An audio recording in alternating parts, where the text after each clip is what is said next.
You wake up every single day on a battlefield. There are no banners waving, no swords clashing, no blood soaking the dirt, but make no mistake, this is war. The weapons are invisible, the wounds often internal, but the casualties are everywhere. Look around, and you'll see men already defeated. Slouched shoulders, dulled eyes, spirits crushed under the weight of distraction, weakness, and fear. They didn't fall to steel, they fell to comfort, to mediocrity, to chasing things that don't matter. Most men never even realize the battle is happening. They think life is about fitting in, pleasing everyone, collecting meaningless victories, likes, promotions, shallow approval. They fight wars that were never theirs to fight, chasing comfort instead of growth, women who don't respect them, and validation that never lasts. And by the time they notice, the war is over. Their energy is gone, their potential buried. Their life feels hollow. But here's the truth, there is another way. A way to live as a predator among prey. A way to bend the world to your rhythm, to win battles without even raising your hand. This is where we turn to Miyamoto Musashi, the undefeated samurai who fought over 60 duels and never lost. A man who carved his philosophy into history with both his blade and his mind. He wasn't just a killer. He was a strategist, an artist, a man who turned life itself into a game he could not lose. And Musashi's wisdom isn't for everyone. It isn't for the soft, for the timid, for the man who wants an easy life. His words are written in blood, carved from the bone of reality, and they demand something from you, the courage to face life head-on. If you want to understand how to win, not just in a fight, but in your career, your relationships, your mind, you must be willing to step into Musashi's world. Let me take you there. The boy who killed a man. Picture yourself at 13 years old. What were you doing? Probably still fumbling with video games, glued to cartoons, or worried about whether your voice cracked in class.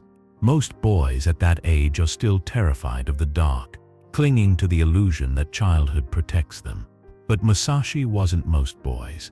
At 13, he stood on a dirt field in Japan, face to face with a fully grown samurai, an older warrior, skilled, armed, and ready to kill. On paper, this wasn't even a contest. A boy against a man. It should have been over before it began. But the thing about Musashi was simple. He didn't play by paper rules. He didn't care about should. He cared about reality. And in reality, the man who hesitates dies. When the duel began, Musashi attacked with a ferocity no one expected from a child. He fought without elegance, without polished form, but with the raw will to survive. When the dust settled, the grown man was lying lifeless on the ground. Musashi, barely a teenager, walked away alive. That was his first kill. Think about the weight of that. 13 years old, staring down at the body of someone twice his size, twice his strength, twice his experience. Most boys that age can't even look a teacher in the eye, let alone a man with a blade aimed at their heart. But Musashi crossed a line most men will never approach, the line where fear ends and reality begins. He learned something that day that shaped the rest of his life. Victory doesn't belong to the strongest or the most talented. Victory belongs to the one willing to cross boundaries others refuse to touch. That duel wasn't just a fight. It was the death of his childhood and the birth of a warrior. From that day on, Musashi was unstoppable. He carried with him the memory of that moment, the clarity of knowing that fear can be killed. And once it's killed, you can never be the same again. He didn't fight for honor or pride. He fought to win, and win he did, again and again. Over the years, he would go on to fight more than 60 duels, some against master swordsmen, military champions, and men whose reputations should have crushed him before the blade was even drawn. Yet none of them ever saw him fall. How did a boy who killed his first man at 13 grow into the greatest swordsman Japan ever knew? It wasn't just the steel in his hand. Musashi understood a secret most people still ignore today. Battles are won long before the first strike. They are won in the mind, in the ability to see the field, to read the opponent, to control fear while feeding on the fear of others. The sword was only the final expression of victory. This is why Musashi became legendary. Not because he swung harder, but because he thought deeper. Not because he had no fear, but because he mastered it before the duel even began. That is the lesson hidden in the story of the boy who killed a man. Life does not wait for you to be ready. It only rewards those who act. And this was just the beginning. Because Musashi didn't stop at fighting, he began to master something far more dangerous: the battlefield itself. Control the field. Most men walk into a fight already defeated, and they don't even realize it. They show up thinking the battle is about strength or skill, but Musashi knew better. He understood that the battlefield itself is the weapon. If you control the field, you control the outcome. And this wasn't just about dirt and terrain. It was about psychology, tempo, timing, and rhythm. There's a story about Musashi that reveals this truth. He once arranged to duel Sasaki Kojiro, one of the most feared swordsmen of his era. Kojiro was famous, skilled, deadly. People thought Musashi had finally met his match. But Musashi didn't just walk into the fight. He shaped it. He deliberately showed up late, forcing Kojiro to stew in frustration under the rising sun. Hours ticked by, and Kojiro's anger boiled. His focus slipped. By the time Musashi arrived, calm and deliberate, Kojiro was already off balance, beaten before a single strike had been thrown. This was Musashi's genius. He didn't let opponents set the rhythm. He tilted the board until they stumbled across it. The man who chooses the terms of battle has already won, and that principle is timeless. Think about it in your own life. At work, do you walk into every meeting on someone else's frame, reacting to their questions, defending against their criticisms? Or do you reshape the conversation, guide the tempo, and force them into your rhythm? In relationships, do you let others drag you into petty arguments, fighting on their emotional ground? Or do you keep calm, twist the angle, and pull them into your world instead? Musashi taught that the goal is fixed, but the path is flexible. Too many men chain themselves to rules their enemies write for them. They think they have to play the game as it's given, but Musashi broke that illusion. He understood that if you control the angle, if you dictate the pace, if you tilt the battlefield itself, you don't just win, you make it inevitable. That's why he could beat men with more experience, more fame, even better weapons. They fought by the book. He rewrote it. They tried to defend what they thought mattered. He attacked what truly mattered: their frame of mind. Think about arguments online. Most people get baited, dragged into someone else's terms, wasting hours fighting battles that never mattered. Musashi would laugh at that weakness. He knew the battle is never on the surface. It's in the frame. Whoever dictates the conditions dictates the future. And that's the core of Musashi's philosophy. Don't play by rules designed to trap you. Winners don't play fair. Winners don't play by the book. Winners play to win. But the battlefield wasn't only about terrain or tempo.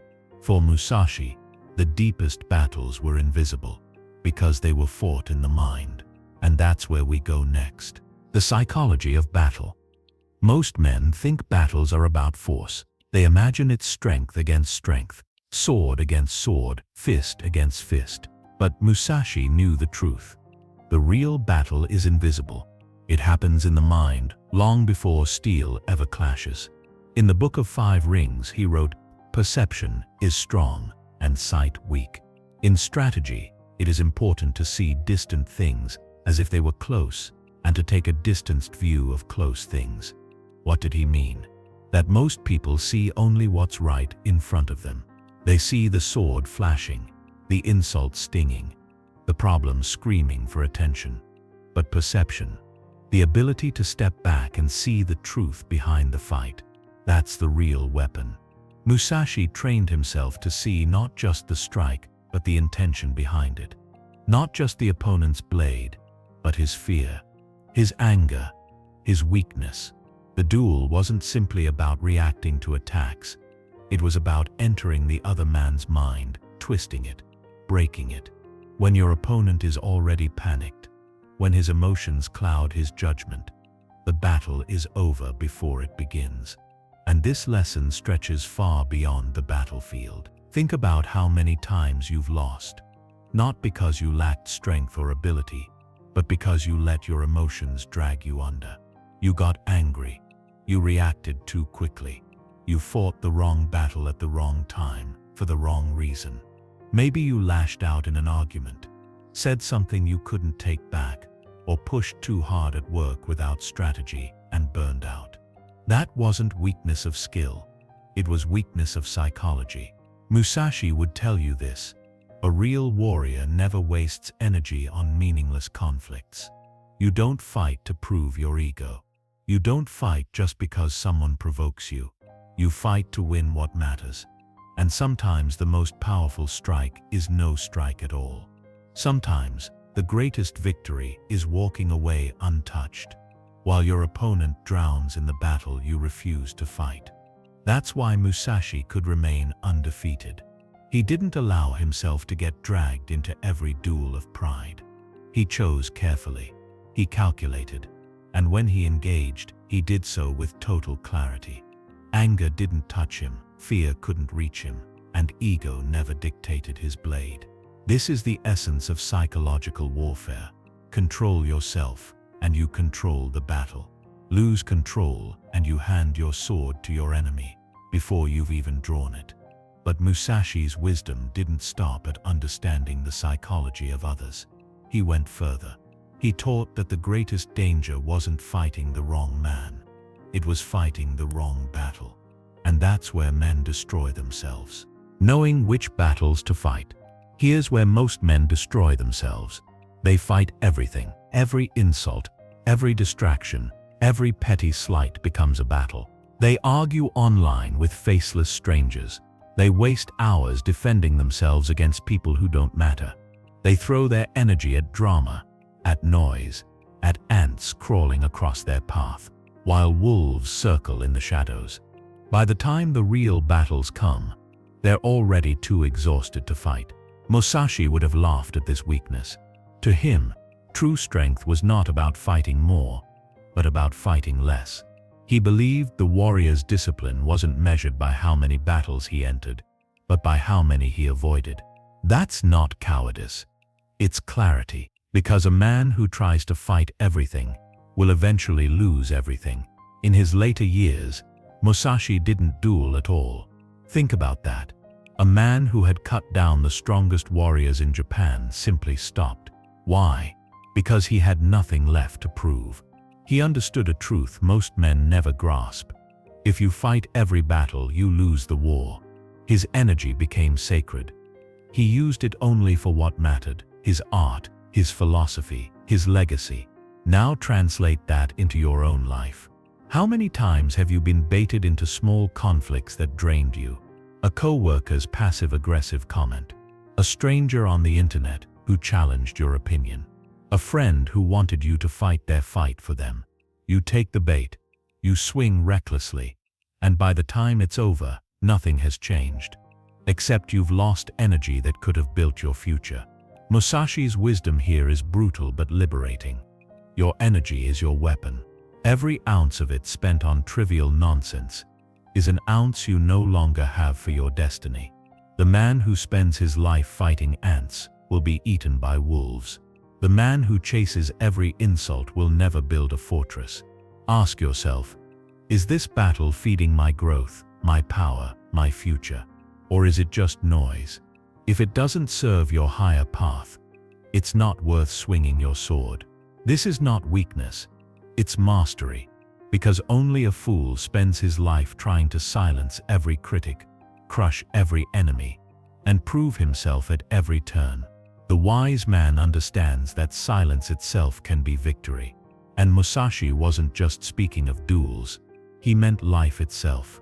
He knew that choosing not to fight was sometimes the most dangerous, most powerful move, because when you refuse to waste your time on meaningless struggles, you conserve your strength for the moment that truly matters. And when that moment comes, you strike with everything, leaving nothing behind. But for Musashi, that timing wasn't random. It wasn't luck. It was a weapon in itself, because he believed that when you fight is just as important as whether you fight at all. Timing is death to Musashi. Timing was everything. He believed battles weren't decided by strength alone, but by rhythm, by knowing exactly when to strike. Too early, and you reveal yourself. Too late, and you're already dead. The man who masters timing doesn't need to swing harder. He only needs to swing once. One of Musashi's most legendary duels proves this. His opponent was Sasaki Kojiro, a swordsman so skilled his blade was nicknamed the drying pole for its length and precision. Kojiro was feared, admired, and undefeated. People believed Musashi had finally met the edge, sharp enough to cut him down. But Musashi didn't panic. He didn't rush to meet Kojiro on equal ground. He turned timing into a weapon. On the day of the duel, Musashi arrived deliberately late. Kojiro fumed, pacing with rage, his energy bleeding away with every wasted moment.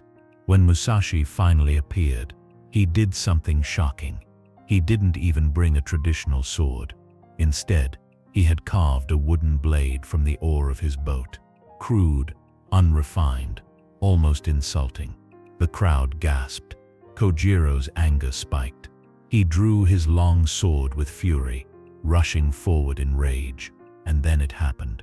In one perfect instant, Musashi stepped in, struck, and ended it with a single blow.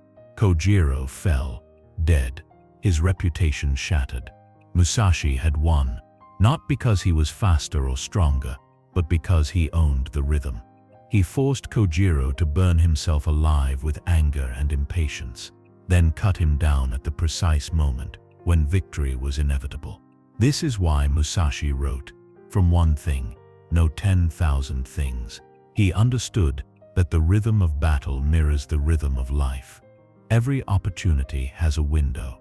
A business launched too early collapses. A relationship entered at the wrong moment becomes poison. A decision made in anger destroys years of progress. Most men confuse movement with progress. They swing wildly, waste energy, chase every deer in the field like a desperate hunter. But Musashi knew better. He knew the predator who waits, who studies, who times his strike, never misses. Think about the tiger. It doesn't sprint after every animal it sees. It crouches in silence, patient, watching, conserving energy. And when it moves once. With precision, with finality. That was Musashi's philosophy. Don't rush, don't flail, don't mistake motion for mastery. Wait, watch, then strike so hard, so clean, that nothing survives. This is why his victories echoed louder than his opponents' names, because he didn't just win, he ended things. He didn't leave space for rematches, arguments, or doubts. Timing was the silent hand guiding every duel, every decision. And Musashi's wisdom on timing isn't just about duels with swords. It's about the rhythm of life itself. The man who moves too soon wastes his potential. The man who moves too late never has the chance. The man who waits with discipline, then acts with total commitment, carves his name into history. But here's the paradox. Mastering timing doesn't mean recklessness. Musashi wasn't careless. He balanced patience with precision, courage with caution. And that's where his philosophy becomes even deadlier.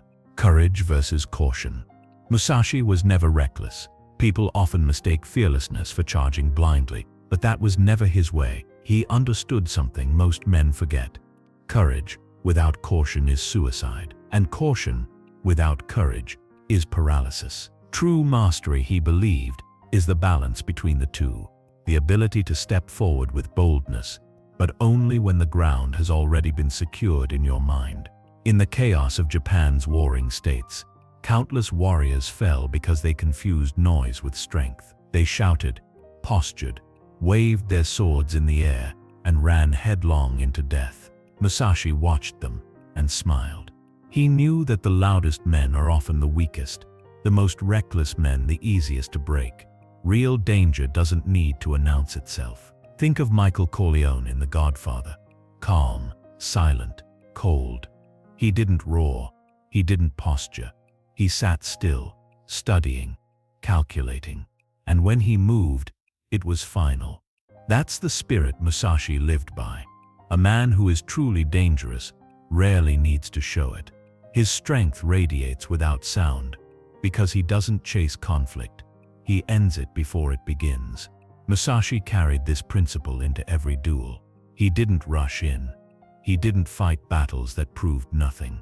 He walked with a paradox inside him, bold enough to strike when necessary, disciplined enough to hold back when it wasn't. That balance was his secret weapon, because when courage and caution meet, you become untouchable. You act only when the outcome is already yours. Modern men often fail here.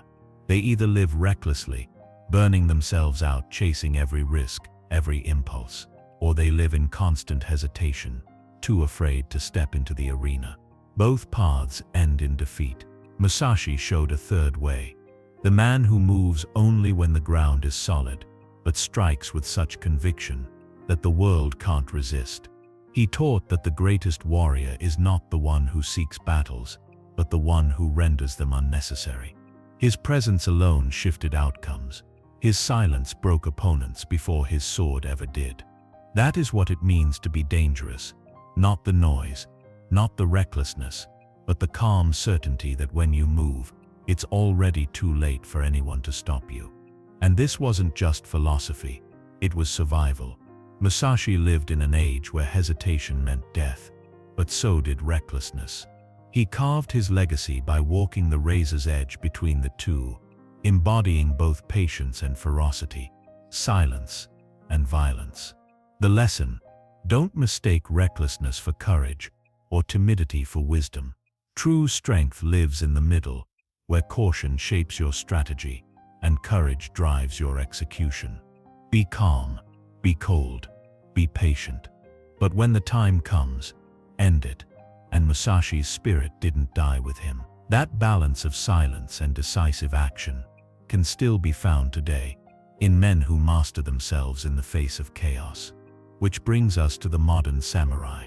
The modern samurai. It's easy to dismiss Musashi's wisdom as something locked in the past. Ancient duels, wooden swords, Japan's warring age. But the truth is, his philosophy is more alive today than ever, because the battlefield has only changed shape. Back then it was dirt and steel. Now it's offices, boardrooms, relationships, and the silent wars of everyday life. The weapons are different, but the psychology is the same. Imagine a man today. Let's call him Alex. He works in an office where politics cut deeper than blades. People whisper behind his back. Colleagues play games, try to provoke him, undermine him, test him. Every day feels like a duel, but with pens instead of swords. One afternoon during a tense meeting, a rival co-worker insults him in front of everyone. The room goes silent, waiting for his reaction. Most men would snap. They'd bite back, raise their voice, get dragged into the frame their enemy designed for them. And in that instant, they'd lose. They'd expose their anger, show their weakness, hand over control of the battlefield. But Alex does something different. He channels Musashi. He doesn't flinch. He doesn't swing wildly. He breathes, stays calm, and continues speaking as if the insult never happened. Everyone notices. His composure becomes power. His silence cuts deeper than any retort could. Weeks later, that same co-worker gets exposed, his games revealed, his insecurity undeniable. The man who tried to provoke Alex is seen for what he is. Weak Alex, on the other hand, is promoted, respected, untouchable.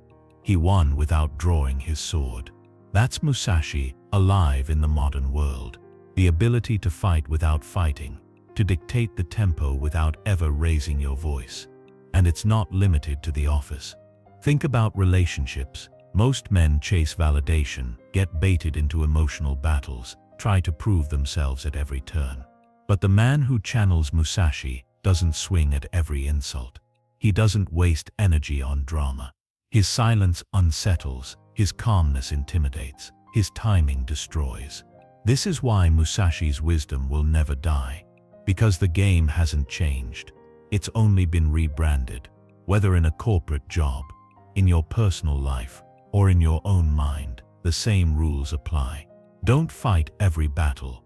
Don't waste energy on trivial wars. Control the field, the timing, the rhythm, and the perception. The modern samurai isn't about carrying a sword. It's about carrying yourself with the same philosophy. Musashi carried into every duel. Walk calm. See deeper. Move only when the outcome is already yours. Be so composed, so unshakable, that your silence becomes a weapon sharper than steel. And that is why Musashi's legacy endures. Because the man who lives like this doesn't just survive in chaos, he thrives. He turns life itself into a battlefield where he cannot be beaten.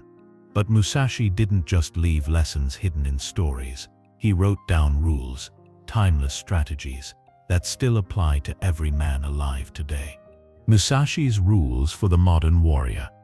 Musashi didn't just fight. He left behind a philosophy carved into words as sharp as his blade. In the Book of 5 Rings, he laid out truths that stretch far beyond the battlefield. These weren't empty teachings.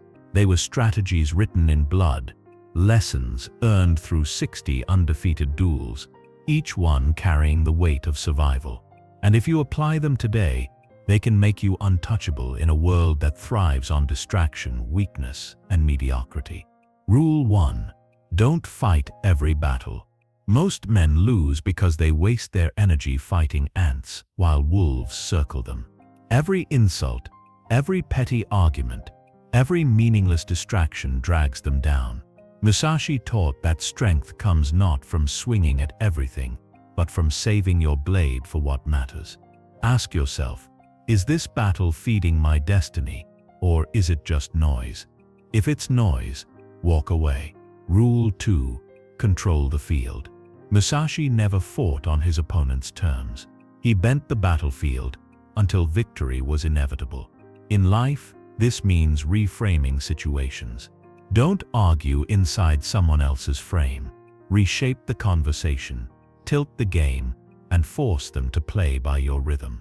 Winners don't play fair. Winners play to win. Rule 3. Break patterns. Musashi understood that predictability kills. His opponents expected elegance.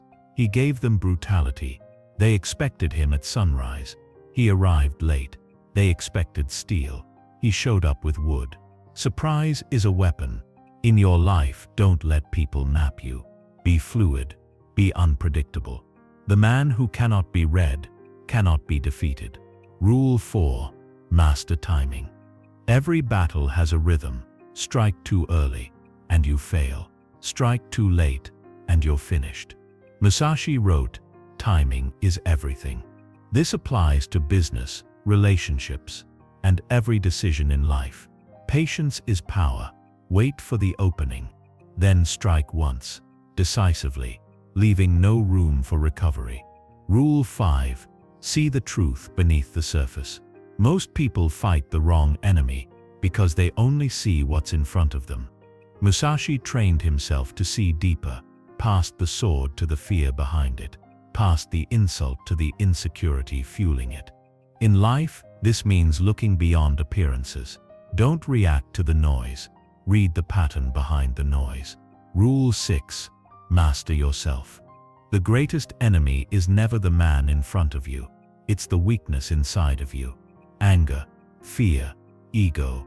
These are the blades that cut deepest. Musashi believed the true battle is internal. If you conquer your own impulses, no one outside of you can control you. These rules weren't theories. They were his weapons.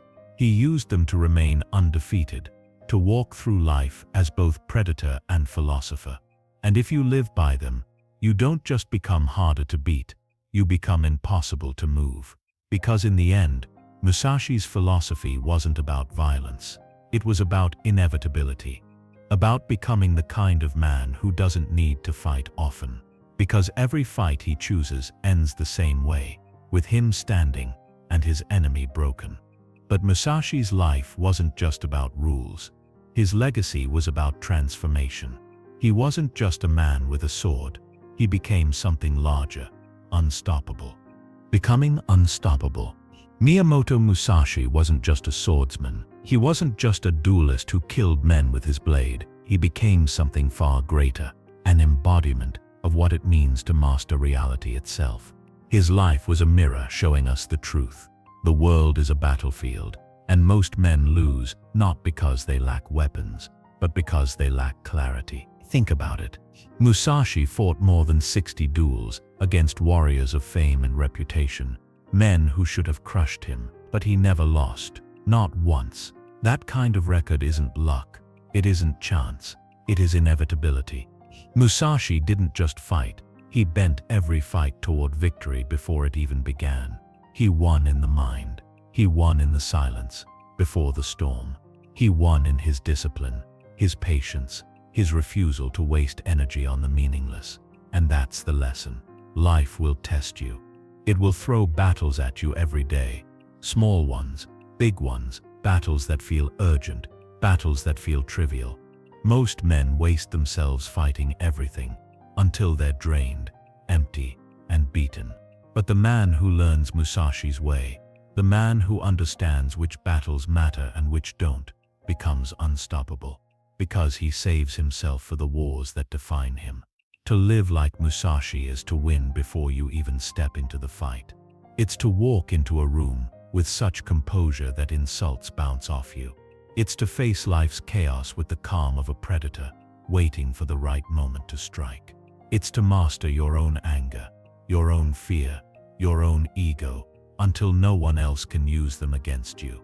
That's why Musashi's wisdom echoes across centuries, because he wasn't teaching men how to kill, he was teaching them how to live, how to survive chaos, how to move through the world like a storm, wrapped in silence.